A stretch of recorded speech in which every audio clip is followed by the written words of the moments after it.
குழந்தைகள் அப்படித்தான் கதைகளை புரிந்து கொள்கிறார்கள். நான் ஒரு சின்ன கதையை சொல்றேன், உங்க வாழ்க்கையில் ஏதாவது மாற்றம் வருதான்னு பாருங்க. இந்த அடுத்த தலைமுறைக்கு இதை இப்படி சொல்லலாமான்னு யோசிச்சு பாருங்க. பாட்டி காலத்து கதை தான்.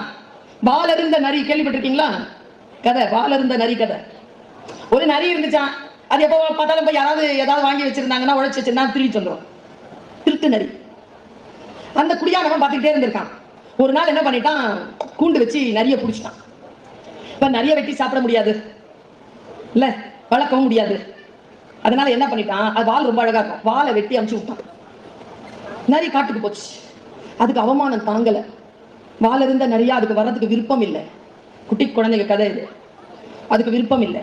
அது என்ன பண்ணுச்சு, என்னடா இவ்வளவு அவமரியாதைப்படுத்துறாங்களே எல்லாருமே சொல்லி குடியானவங்க கிட்ட போய் அந்த அருந்த வாழை கேட்டு கெஞ்சி கேட்டு வாங்கிட்டு வந்து ஒட்ட வச்சுக்கலாம் அப்படின்ட்டு போகுது. குடியானவன் கேட்கறான், என்ன திருட வந்தியா? இல்ல, என் அருந்த வாழை மட்டும் கொடு, அவமானமா இருக்கு. அப்படியா, சரி கொடுக்குறேன்.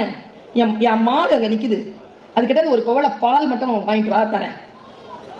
நேரா மாட்டுக்கிட்ட போய் கேட்டுச்சான் நரி, ஒரு குவளை பால் தரேன், சாப்பிடறதுக்கு ஒரு கட்டு புல்லு கொண்டு வந்து போடுவோம். நேரா புல்லு. ஆனா ஒருத்தன் சொல்லி இருக்கான், பர்மிஷன் கேட்காம யார்கிட்டயும் வாங்கக்கூடாது, எடுத்துட்டு வரக்கூடாது, அதான் தண்டனையே. நேரா புல்லு கிட்ட போச்சான். ஒரு கட்டு புல்லு கொடு, பால் எடுத்துட்டு போய் குடியானவங்க கிட்ட கொடுத்தாதான் பால் கிடைக்கும். புல்லு சொல்லிச்சான், ஒரு வாளி தண்ணி ஊத்திட்டு அறுத்துட்டு போச்சான். நேரா ஆத்தங்கரை கிட்ட போய் நின்று ஆத்துக்கிட்ட கேட்டுச்சான், ஒரு வாளி தண்ணி குடுக்குறியா, பால் வாங்கணும்.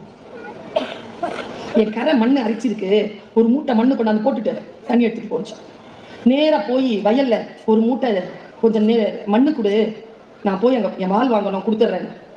மண்ணு சொல்லிச்சான், ஒரு விதைய விதைச்சு அதுலேருந்து வரக்கூடிய ஒரு இலைய எனக்கு காட்டிட்டு மண் எடுத்து போச்சான். நேரா போய் ஒரு விதைய, அங்கேயே இருக்கு விதை, விதை எங்க இருந்து எடுக்குதோ இங்கே இருக்கு, எடுத்து போச்சு. விதைய எடுத்துட்டு விதைச்சிட்டு உட்காந்து இருந்துச்சான். செடி முளைக்க 1 மாசம் ஆச்சான். அப்ப அந்த நரிக்கு தெரிஞ்சுதான், ஒரு இலை வரத்துக்கே 1 மாசத்துக்கு காத்திருக்கணுமே, நாம இப்படி திருட்டுத்தனமா போய் எல்லாருடைய உழைப்பையும் சுரண்டி கொண்டிருந்தோமே, காலத்துக்கு எவ்வளவு பெரிய மரியாதை இருக்கிறது, எப்படி காத்திருப்புன்றது எவ்வளவு பெரிய விஷயங்கிறத அந்த நரி புரிந்து கொண்டது என்று அந்த குழந்தைகளின் குட்டி கதை முடிகிறது. நமக்கு புரியாதது கூட நம் குழந்தை கட்ட இதை சொன்னீங்கன்னா அந்த குழந்தைக்கு புரிஞ்சிருங்க. காலத்தினுடைய அருமை, இந்த வாழ்க்கையிலே நமக்கு கிடைத்திருக்கக்கூடிய தாளந்துகளின் அந்த ஆசீர்வாதங்களின் அருமை இந்த தலைமுறைக்கு மட்டுமல்ல நமக்கும் தெரிய வேண்டும் என்பதற்காகத்தான் நான் சொன்னேன்.